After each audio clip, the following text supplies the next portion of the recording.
अखिया में बहस के करे जावा में धंस के काहे तू जान हमर लेत बाड़ू हंस के अखिया में बहस के करे जावा में धंस के काहे तू जान हमर लेत बाड़ू हंस के कतनो लासा लगाए बाबू होई न ठेका ठेकी ठेकी ठेकी भले ना ठेकंतम भले ना सटंतम आरे कोनखी मरंतम त होइबे करी बुझलू ऐसे देखई बुवे झरेला त लोगवा ढेला फेंकी तो ऐसे देखई बुवे झरेला त लोगवा ढेला फेंकी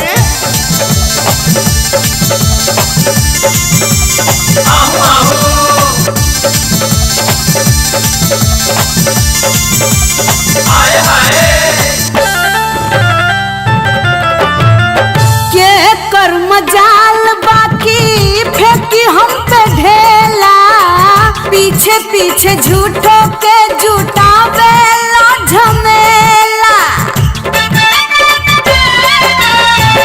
खोल के पेहान जोदी घुमाबू तू फूला त खाए वाला कैसे तोहर छोड़ी रसगुल्ला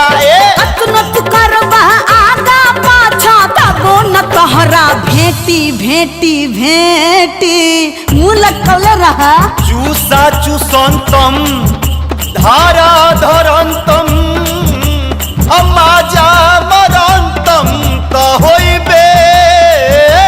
करी आ सुना ना बात हमार तो ऐसे देखई बुवे झरेला त लोगवा ढेला फेंकी तो ऐसे देखई बुवे झरेला त लोगवा ढेला फेंकी मन बहकाए देलु देहिया दिखाए देलु करेला करे जद कथा बात कुछ खास बा दिलवा में आस बा अखियां निहार एक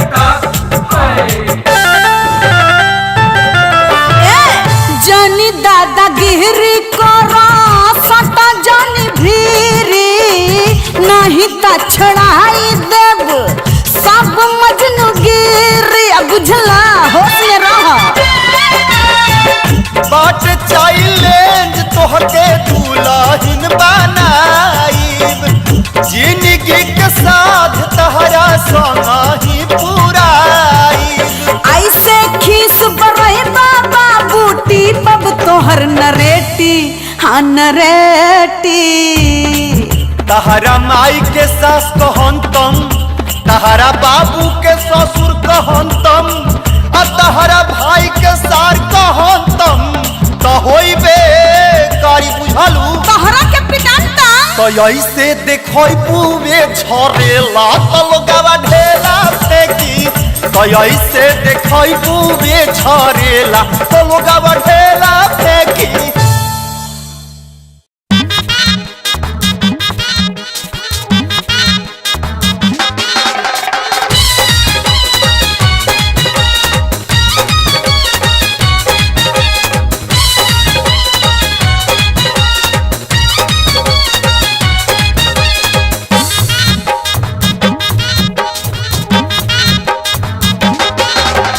चढ़ली जवानी हमर सोला भइल बा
के इंजन हल्का में ले अपना बात के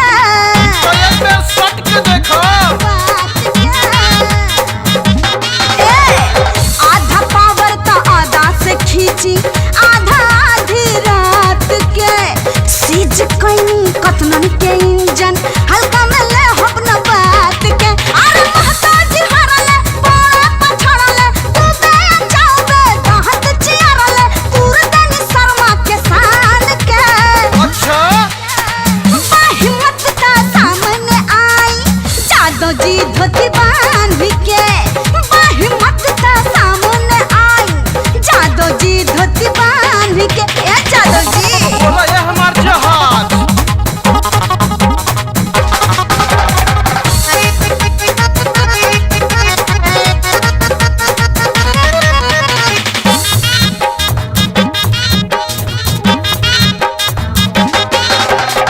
दहशत बाटे नाम के हमरा सगरी जिला जवार में सोच समझ के पंगा ले हक जाई जवानी बेकार में हो जाए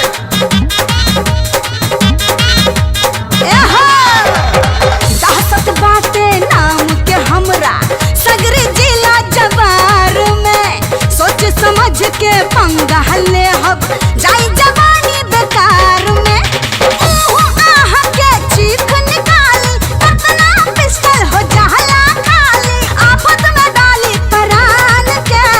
हाय हाय अरे हिम्मत का सामने आई जादो जी धोती बांध के हिम्मत का सामने आई जादो जी धोती बांध के ए जादो जी आई ना